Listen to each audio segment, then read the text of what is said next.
Hello friend, एडी civil services में आपका स्वागत है। तो काफ़ी दिनों के बाद टाइम मिला है, तो सोचा कि उत्तराखंड का जो नया सिलेबस थोड़ा चेंज हुआ है और जो पुराना सिलेबस था उसमें क्या डिफरेंस है और कितनी सीट आई है और क्या क्या कैसे डिस्ट्रीब्यूशन है, थोड़ा बहुत उसके बारे में बात कर लेते हैं।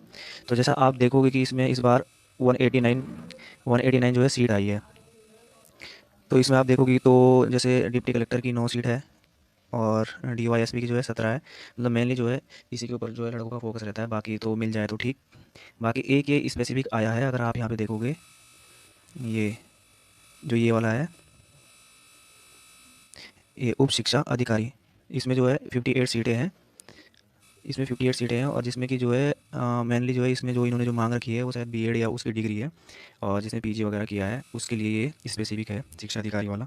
बाकी अगर आप देखोगे तो इसमें 189 सीटें में जो डिस्ट्रीब्यूशन है वो देख लेना, और मतलब मेनली मैंने बता दिया है कि डीवाईएसपी और उसकी कितनी है। बाकी इसकी पीडीएफ में उस टेलीग्राम चैनल पे या उस पर जो है नीचे लिंक पे शेयर कर दूंगा। अगर मेनली जो है मेरा डिस्कस करने का जो आज वो है वो ये है कि मतलब जो चेंज हुआ है सिलेबस में वो क्या चेंज हुआ है, और अगर कोई उत्तराखंड मतलब स्पेसिफिक है, जैसे कोई अगर वो यूपीएससी की तैयारी नहीं करता है और उत्तराखंड को जो है टारगेट लेके चल रहा है, अगर कोई उत्तराखंड से है, जैसे मैं खुद भी उत्तराखंड से हूँ, तो मैं बताऊँगा कि मतलब इसमें क्या चेंज हुआ है। जैसे अगर आप पिछले बार का देखो, जैसे पिछले बार मैंने मेंस दिया है उत्तराखंड का, तो उसमें मेंस में मेरा नहीं हुआ है। बाकी जब वो आएगा, मतलब वो आ जाएगा आंसर वगैरह, तो मैं कोशिश करूँगा कि उसके ऊपर वीडियो वीडियो बना के मैं इसमें डाल दूँ। तो आप जैसे अगर देखोगे कि जैसे पिछले बार था वो 7 पेपर थे इसमें, जैसे एक लैंग्वेज का था, तो ये लैंग्वेज का जो था, लैंग्वेज जो ये लैंग्वेज का पेपर था, ये होता था कितने का?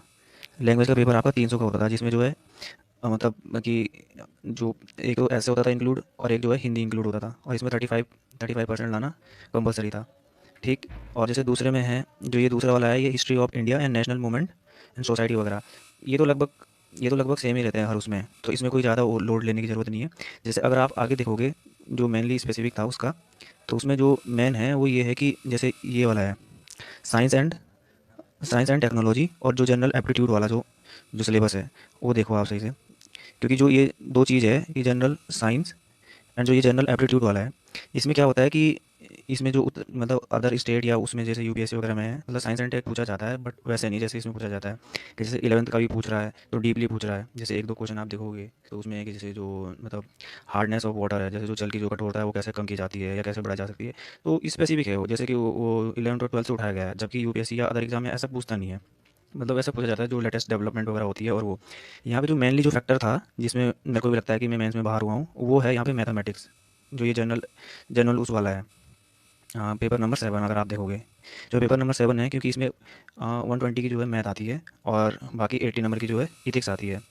तो ये जो है काफ़ी डिसाइडिंग डिसाइडिंग पेपर रहता है, तो इसमें मेरा जो है लगभग 60 मार्क्स का छूट गया था, और वहीं से मेरे को लगता है कि मैं पिछड़ गया था, इसी कारण जो है मेरा मेंस क्लियर नहीं हुआ। तो ये तो रहा पिछले बार की बात, कि जो हो गया उसको छोड़ो, अब जो आगे आया है उसमें क्या चेंजेस हुए हैं वो ज़्यादा इंपॉर्टेंट है, और जो उत्तराखंड के जो स्पेसिफिक बैठा है उत्तराखंड वाला स्टूडेंट, उसको क्या करना चाहिए बाहर वालों से एज लेने के लिए। जैसे पेपर का जो है प्रीलिम्स में तो इसने कोई चेंज नहीं किया है, प्रीलिम्स का सेम वही है, मतलब पेपर फर्स्ट और वही मार्क्स वही वगैरह, और पेपर सेकंड भी जो वो है सी सेट वाला, एप्टीट्यूड वाला, सॉरी। जैसे अगर आप देखोगे सेकंड पेपर, अब आप जो है मेंस में आ जाओ, मेंस में इन्होंने क्या कर दिया है कि जो जैसे कि जो सिलेबस है अगर आप देखोगे तो एज इट इज़ जो है जैसे जो यूपी पीसीएस का है वही लिया गया है। अगर आप देखोगे तो यूपी पीसीएस का भी ऐसा ही सिलेबस है सेम, बस उसमें जो है चेंज क्या है कि जो ये उत्तराखंड जो पेपर फिफ्थ और सिक्स है, जिसमें जो है उत्तराखंड राज्य की जानकारी और उत्तराखंड राज्य की जानकारी, मतलब ये दोनों जो है उत्तराखंड स्पेसिफिक है। इसी में ऐसे ही जो है यूपी में क्या कर दिया है, यूपी स्पेशल ला दिया है 200 मार्क्स वाला। जैसे अगर आप देखोगे यहाँ पे भी 200 मार्क्स वाला है। तो देखो, जैसे पेपर 1 2 3 एंड 4 जो है वो तो जो है फिक्स है, अगर कोई यूपीएससी वाला है या यूपी पीसीएस वाला है वो एज ले लेगा। तो आपको मेनली क्या करना है कि जैसे अगर आपको एज लेनी है बाहर वाले स्टूडेंट के कंपैरिजन में, तो उत्तराखंड स्पेसिफिक पे फोकस कीजिए। आपका जितना उत्तराखंड अच्छा रहेगा उतना आप जो है एज ले पाओगे, क्योंकि जो बाहर वाला जो स्टूडेंट आएगा वो प्रीलिम्स तो क्वालिफाई कर लेगा, क्योंकि उत्तराखंड का जो है इतना वैसा मतलब उत्तराखंड स्पेसिफिक इतना पूछते नहीं है। पिछले बार भी उन्होंने मुश्किल से 150 में से 12 या 13 क्वेश्चन पूछे थे, तो और कट ऑफ गई थी आपकी 92 के अराउंड, तो इतने में जो है बाहर के स्टूडेंट क्लियर कर लेते हैं कट ऑफ। तो जो मेनली जो वहाँ के जो जैसे जनरल वाले हैं, जनरल वाले जो स्टूडेंट हैं उनका जो फाइट रहने वाली है वो बाहर वाले स्टूडेंट से रहने वाली है, क्योंकि वो एज लिए रहते हैं ऑलरेडी किसी स्टेट पीसीएस का, या तो मेंस लिख रहे होते हैं या यूपीएससी का। अगर कोई यूपीएससी का मेंस लिख चुका है तो उसके लिए paper first, paper second, paper third और पेपर फोर्थ बहुत ईजी हो जाता है, उसको एक्स्ट्रा पढ़ना है, और सॉरी ऐसे वाला भी ईजी हो जाता है। उसको स्पेसिफिक पढ़ना पड़ेगा, एक तो थोड़ी हिंदी पढ़नी पड़ेगी, उसके बाद जो है उत्तराखंड स्पेशल पढ़ना पड़ेगा। तो जैसे मैं भी यूपीएससी की तैयारी कर रहा हूँ, तो ये तो ज़्यादा हमारे लिए ज़्यादा बेनिफिशियल हो गया है कि जो साइंस एंड टेक वाला हटा दिया और जो जनरल एप्टीट्यूड वाला हटा दिया। ये काफ़ी, क्योंकि काफ़ी डिसाइडिंग रहता है और कैसे पूछ ले ये पता नहीं रहता था इसका।